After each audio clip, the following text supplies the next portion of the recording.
Today we're putting some of the fastest wheels in the world on this bike. This is illegal, Jimmy. In what respect? UCI illegal. Ah, okay, that doesn't count then. Nah, yeah, we're not racing. Unless Zach from the UCI comes down here. No. UCI says no. Years ago, you may have seen people racing TTs with a front disc wheel. And where the Greg LeMond is making the best time, Cyril Guimard urges on his charge in yellow. That means the wheel is completely filled in, and it's pretty much the most aerodynamic and fastest wheel you can put inside a bike. Inside a bike. How do you in a bike. How do you put it in a bike? On a bike. But today we're going to put it in a bike. For safety reasons, they're not used in races anymore, but we're not racing. So today we are putting 2 disc wheels on this bike. The first one, and the easy one, is in this box. Oh, it's got a tyre. Oh, it's got a tyre on it. Sounds good. Massive thanks to Dov from Parcours for supplying this wheel. He's a sponsor of the channel. Link down below if you want to buy some wheels. I'm assuming this is a demo wheel because this one looks like it may have had an accident. This is a Clincher Parcours disc wheel made of carbon, and he even gave me a tyre with it, which makes our job nice and easy. I think people use these for like smuggling drugs or something. That's what this one's been used for.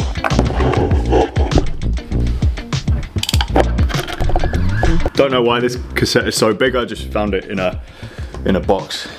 34 for all the mountain TTs that we'll do on these wheels. Max 33 tooth. One too many. Yeah, it does say that. Ye of little faith, Jimmy. I'm just thankful I'm not riding this one. Yeah. Rear wheel is in. This is the exciting bit, the front wheel. I'm actually intrigued to see what this is like. Inside here, whoa, it's a cardboard wheel. And here is a aero disc wheel cover for a front wheel, which is actually for a hand bike, because you can only get them for a hand bike. What is this? Giant bike fit dots. So this is made by a company called Easy Gains, and I bought this just for this video. Figure maybe we can give it to Justin afterwards or something. But finding a front disc wheel with a braking surface on, nigh on impossible. So this was the easiest option. A cover which will go over an existing rim brake clincher. So when you order it, you have to say how deep the wheel is, and then that dictates how big the cover is, and then you install it. There's a lot of very odd parts that come with this. So presumably this is going to be a valve hole, a sheet of circular stickers. Why is that so heavy? It is heavy. What is that about? What's the electrical tape for? That's a lot of mini zip ties. I hope we don't have to use all of those. Ah, you make a smiley face, don't you? Does it have instructions? No. Scan the QR code. The official CTT cycling time trial rules state disc wheels or spoke wheels fitted with covers may only be used on the rear of a machine. Deep section rims, tri-spoke and wheels of a similar design may be used. The front wheel must have at least 45% of the surface area open. So what we're doing is against the rules of the CTT. CTT, I believe, stands for Cycling Time Trial or Trials. Don't quote me on this. That all time trials in the UK are regulated by the CTT. I looked up the instructions of the QR code. It takes you to a product page and has no instructions on it.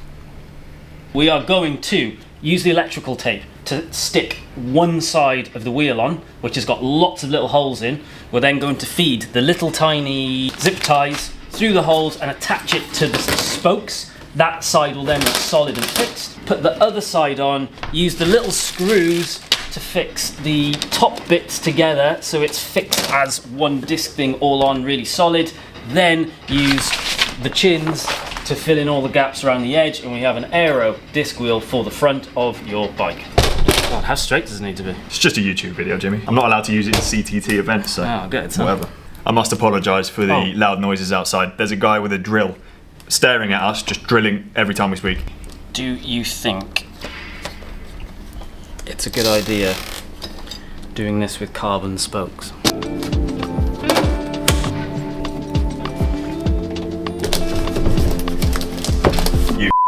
I did actually get a message from the guy from Easy Gains saying, have you tried out the disc yet? Just checking you're still alive if you did.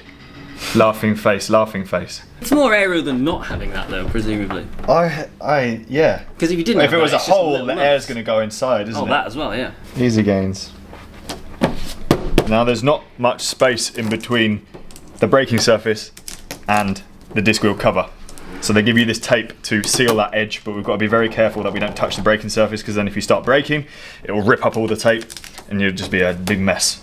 There seems to be a theme, doesn't there, with rim brakes and ability to stop. You're going to upset the rim brake people, Jimmy. You don't want to get on the wrong side of them. They'll come running after you, but then they won't be able to stop and they'll go over the edge of a cliff.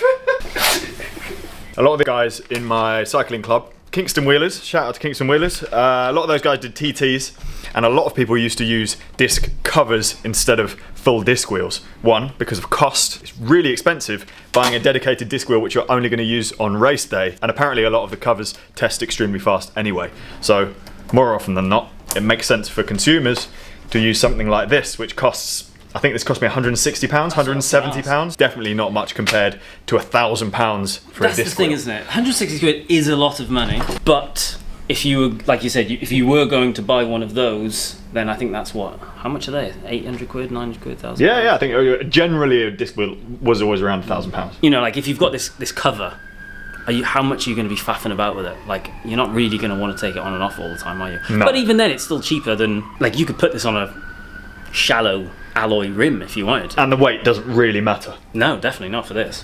We're doing flat TTs. Actually looks like a disc wheel now, doesn't it? Well, I hope so. That's pretty cool. I think that's going to be fun. Well, you can ride it as well. And scary, but fun. Right, the only thing we're not accounting for here is the front Garmin mount. Other than that, just the wheels have changed. 7 kilos before. 8.71. Welcome to the next section of the video. Super scientific outdoor testing of the double disc wheels. It's a very windy day and we're in the Pennines, so testing things thoroughly.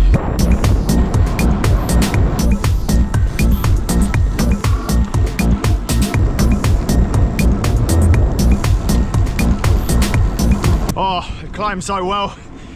The road over there a minute ago, definitely as soon as the slightest breeze or a car comes past, then they're like, You even notice it with a car? yeah, you notice it with a car, yeah. You compensate, don't you? Your body just goes, it feels like a big diversion, but you're not actually going off course that much. I don't know, it's rideable. We'll have to see what happens when we pick up some speed though.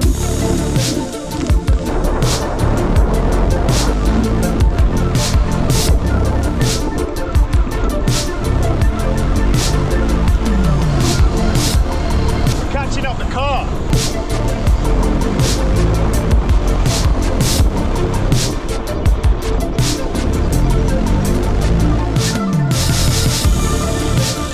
Oh, I felt it there. See, that's what I've noticed from just being next to you, is just how twitchy your front end is.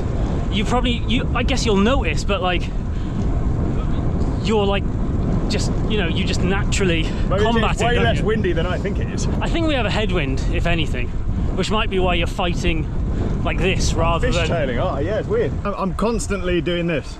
You were doing that around a corner as well. Oh. You probably didn't even realise. No, I didn't notice at all. It was like a nice smooth bend and you were just like... Was that real? Oh yeah, that was real.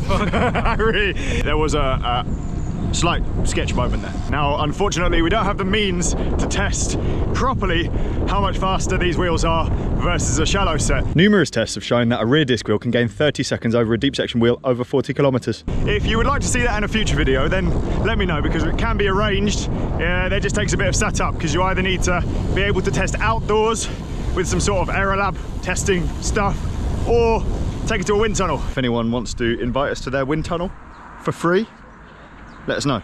It's pretty crown jewels. Oh. See that diamond in the top? It's worth £400 million. Wow. Rest in peace. There's definitely some moments where it's really sketch. Usually it's when you're riding along and then you go past a gate like that and the wind has a little chance to cut across the road and it catches you by surprise and you're just not ready for it. So yeah, conclusion would be, I do not recommend. Might be faster, but not worth it, because you'll probably end up in a bush.